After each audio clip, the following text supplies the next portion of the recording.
मुरादाबाद विकास प्राधिकरण द्वारा मुरादाबाद में 194 रिहायशी इलाकों को चिन्हित करने के बाद उनमें भवन निर्माण को लेकर दिया गए निर्देशों के चलते मुरादाबाद में चर्चाओं का बाजार गर्म है। तो वहीं प्राधिकरण उपाध्यक्ष द्वारा कहा गया है कि चिन्हित की गई इन कॉलोनियों पर प्राधिकरण द्वारा कोई कार्रवाई नहीं की जा रही है। अब कोई नया निर्माण नहीं करने दिया जाएगा। इस दौरान उन्होंने कहा कि इन कॉलोनियों को देखा जाएगा, जहां पर पुरानी आबादी है तो उसको अवैध की श्रेणी से दूर रखा जाएगा। पुराने शहर या पुरानी कॉलोनी को नहीं छेड़ा जाएगा, लेकिन ऐसे कॉलोनाइजर को जो नई कॉलोनियां तैयार कर रहे हैं उन कॉलोनियों में मानक नहीं है तो फिर उनको बख्शा नहीं जाएगा। पेट्रोल पंपों पर की गई कार्रवाई को लेकर उपाध्यक्ष मधुसूदन हुल्गी द्वारा कहा गया कि उन पेट्रोल पंप द्वारा प्राधिकरण के मानकों को पूरा किया जा रहा है। 5 पेट्रोल पंप में से 4 द्वारा डेवलपमेंट चार्ज भी जमा करा दिया गया है। एक पंप द्वारा अभी कोई प्रतिक्रिया नहीं दी गई है, जिसमें 4 पंपों की सील को कल खोल दिया जाएगा।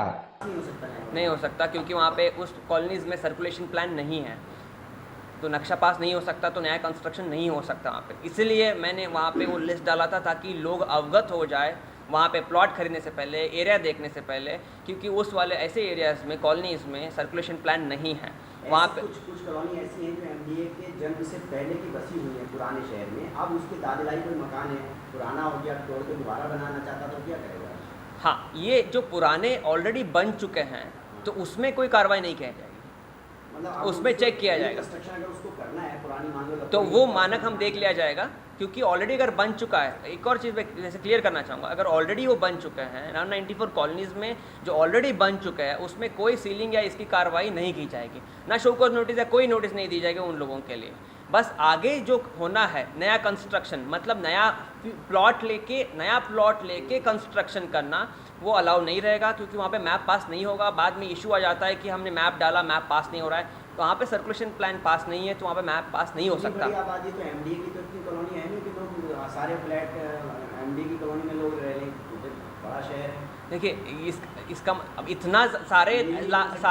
इतने सारे लोगों उसी कॉलोनीज़ में भी नहीं ले सकते, है कि नहीं? देखिए, जब भी एक और चीज़ मैं बताऊंगा, जब भी अथॉरिटी मैप पास कराने के लिए रिक्वेस्ट करता है या बोलता है कि मैप पास करा लीजिए, उस मैप के अनुसार बना लीजिए, उसके पीछे एक पॉइंट ये है कि वहाँ पे अगर सर्कुलेशन प्लान पास हो जाता है और उसके बाद वहाँ पे गॉड फॉरबिड अगर कोई इशू आता है फायर का, वाटर का, सेफ्टी का, तो हमारे एम्बुलेंस, हमारे फायर फाइटर वहाँ तक मौके तक पहुँच पाएगी।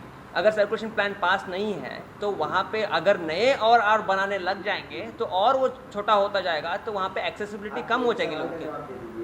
एमडीए ने खुद जो 11-11, 12-12 मंजिल के टावर खड़े करा दिए मुरादाबाद में, ना तो एमडीए के पास हाइड्रोलिक फायर टेंडर है। के बाद उनको अवसर दिया गया था कि एटलीस्ट अपना मानचित्र अप्लाई कर दे और कंपाउंडिंग के लिए आगे आ जाए, तो ताकि उसका सील खोला जाए, जिसके क्रम में 5 जो है उसके 5 पेट्रोल बंक में से ऑलमोस्ट 3 पेट्रोल बंक आगे आके अपना फाइल जमा कर दिया है और कंपाउंडिंग के लिए सारा अमाउंट पे करने के लिए भी रेडी हो गया है, जिसका सील खुल जाएगा आने वाले विगत 2 दिन में।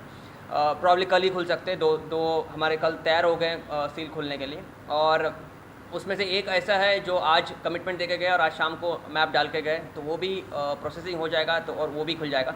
बस एक ही पेट्रोल बंक है जिनके द्वारा अभी तक इंटरेस्ट नहीं लिया गया है मानचित्र डालने के लिए या मैप डालने के लिए। और इसके अतिरिक्त भी हमने ये भी उनको रियायत दिया है कि अगर कंपाउंडिंग का अमाउंट अगर बहुत ज़्यादा होता है तो हम उनको इंस्टॉलमेंट्स में पे करने के लिए अलाउ कर देंगे और कंडीशन के आधार पर हम सील खोल देंगे। एग्रीकल्चर लैंड यूज़ वाला है तो उसमें बोर्ड में पास कराना होता है, तो उसके लिए भी हम तैयार है, एडवर्टाइजमेंट हमने कर दिया है, उसको भी कंडीशनल के आधार पर हम इसको सील खोलने तैयार है।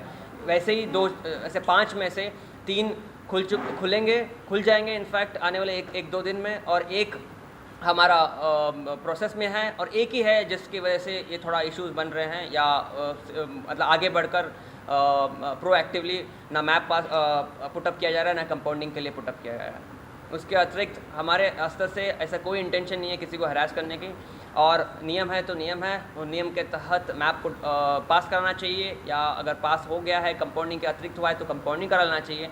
कंपाउंडिंग का पेमेंट भी टाइम पे अगर हो सकता है तो कर देना चाहिए, इंस्टॉलमेंट या तो इंस्टॉलमेंट है तो इंस्टॉलमेंट कर सकते हैं।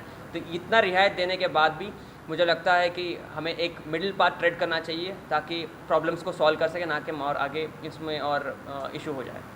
सर 194 कॉलोनियाँ अवैध घोषित की गई हैं, अगर उसमें कोई नया निर्माण करता है और अपने नक्शे के लिए अप्लाई करता है तो क्या नक्शा अप्रूव होने के बाद उसके निर्माण को वैध माना जाएगा, उस कॉलोनी को, उस निर्माण को, या उसमें कोई दिक्कत है? फर्स्ट पॉइंट है, इस 194 कॉलोनीज़ में कोई नक्शा पास नहीं हो सकते।